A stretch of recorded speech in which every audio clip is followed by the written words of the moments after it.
नमस्कार, आप देख रहे हैं रेड हैंडेड न्यूज नेटवर्क। मैं हूं आपके साथ मनु तिवारी। आइए रुक करते हैं देश विदेश की ताजा खबरों की ओर। यूपी की राजधानी लखनऊ में रविवार को रक्षा क्षेत्र में एक ऐतिहासिक क्षण का गवाह बनी। यहां Uttar Pradesh defence industrial corridor के लखनऊ नोड पर दुनिया की सबसे विध्वंसक सुपरसोनिक क्रूज मिसाइल ब्रह्मोस के उत्पादन इकाई का शुभारंभ हुआ। समारोह में रक्षा मंत्री राजनाथ सिंह डिजिटल माध्यम से दिल्ली से जुड़े। उन्होंने सीएम योगी आदित्यनाथ के साथ इस परियोजना का उद्घाटन किया। भारत और पाकिस्तान ने 4 दिन के संघर्ष के बाद शनिवार को संघर्ष विराम का ऐलान किया। हालांकि शनिवार शाम 5 बजे से संघर्ष विराम शुरू हुआ और इसके कुछ घंटों बाद पाकिस्तान की ओर से सीमा पर फिर से गोलीबारी की गई। अब पाकिस्तान को भारत के पूर्व क्रिकेटर से लताड़ा है। वीरेंद्र सहवाग और शिखर धवन ने सोशल मीडिया पर पोस्ट कर पाकिस्तान पर निशाना साधा है।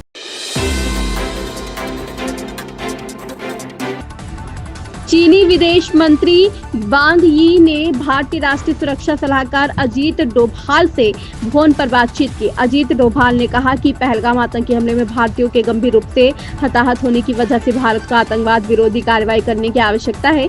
युद्ध भारत की पसंद नहीं थी और यह किसी भी पक्ष के हित में नहीं था।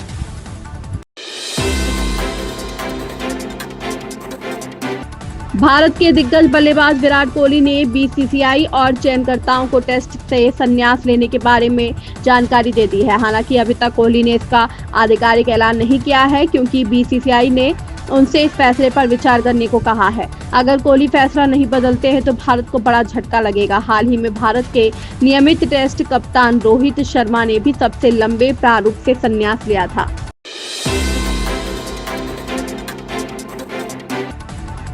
देश की सीमा की रक्षा करते हुए ऑपरेशन सिंदूर के दौरान वीरगति को प्राप्त हुए झुंझुनू जिले के वीर सपूत सुरेंद्र कुमार का पार्थिव शरीर आज सुबह सैन्य सम्मान के साथ झुंझुनू पहुंचा। उनके साथ जिला कलेक्टर राम अवतार मीणा और पुलिस अधीक्षक शरद चौधरी भी मौजूद थे। इसके बाद पार्थिव शरीर को उनके पैतृक गांव मेहरादासी ले जाया गया, जहां उन्हें पूरे राज के सम्मान के साथ अंतिम विदाई दी गई।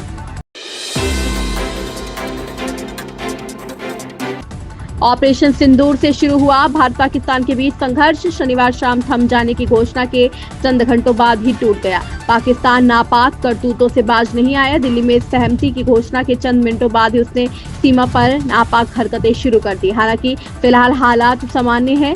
सबसे पहले सीज फायर का दावा अमेरिकी राष्ट्रपति ने किया था। इसके अगले दिन उन्होंने फिर से इसका श्रेय लेने की कोशिश की। कांग्रेस नेता और लोकसभा में विपक्ष के नेता राहुल गांधी और कांग्रेस अध्यक्ष व राज्यसभा में विपक्ष के नेता मल्लिकार्जुन खड़गे ने प्रधानमंत्री मोदी को पत्र लिखा है। अपने पत्र में दोनों नेताओं ने पीएम मोदी से संसद का विशेष सत्र तुरंत बुलाने का अनुरोध किया है। कांग्रेस पार्टी की तरफ से यह मांग पहलगाम आतंकी हमले और भारतीय सेना के ऑपरेशन सिंदूर के बाद से ही की जा रही है। वहीं एक दिन पहले भारत और पाकिस्तान के बीच हुए संघर्ष विराम के बाद से कांग्रेस पार्टी ने अपनी मांग फिर से दोहराई है। मुख्यमंत्री योगी आदित्यनाथ ने एक बार फिर पाकिस्तान उसके द्वारा संरक्षित आतंकवाद पर कड़ा प्रहार किया। उत्तर प्रदेश डिफेंस कॉरिडोर के लखनऊ नोड पर BrahMos aerospace integration and testing facility के उद्घाटन के अवसर पर मुख्यमंत्री योगी आदित्यनाथ ने कहा कि आतंकवाद कुत्ते की पूंछ है, जो कभी सीधी होने वाली नहीं है। जो प्यार की भाषा मानने वाला नहीं, उसको उसी की भाषा में जवाब देने के लिए तैयार रहना होगा। इस दिशा में भारत ने ऑपरेशन सिंदूर के माध्यम से दुनिया को एक संदेश दे दिया है।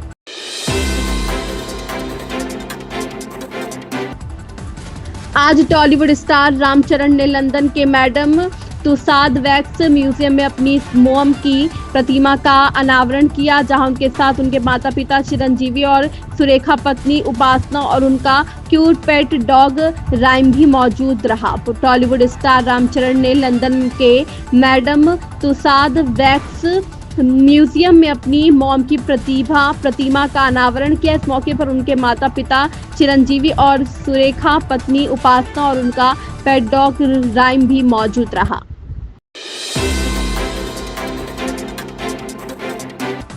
उत्तर प्रदेश में चिलचिलाती धूप और गर्म हवाओं का दौर शुरू हो चुका है। बीते 2 दिनों में प्रदेश के पूर्वी और पश्चिमी दोनों संभागों में तापमान चढ़ने के साथ ही गर्मी का प्रभाव पड़ा है। दोपहर की तपिश भरी गर्मी ने लोगों को बेहाल कर रखा है। मौसम विभाग का कहना है कि आने वाले 3 से 4 दिनों में प्रदेश के ज्यादातर इलाकों में अधिकतम तापमान में 5 से 6 डिग्री तक की बढ़ोतरी के संकेत हैं। वहीं 14 मई से यूपी के पूर्वी और तराई हिस्सों में लू के थपेड़े चलने के संकेत हैं। इन खबरों में बस इतना ही। बने रहिए रेड हैंडेड न्यूज नेटवर्क के साथ। अगर आपको हमारा ये वीडियो पसंद आया हो तो हमारे चैनल को सब्सक्राइब, लाइक और शेयर करना बिल्कुल ना भूलें।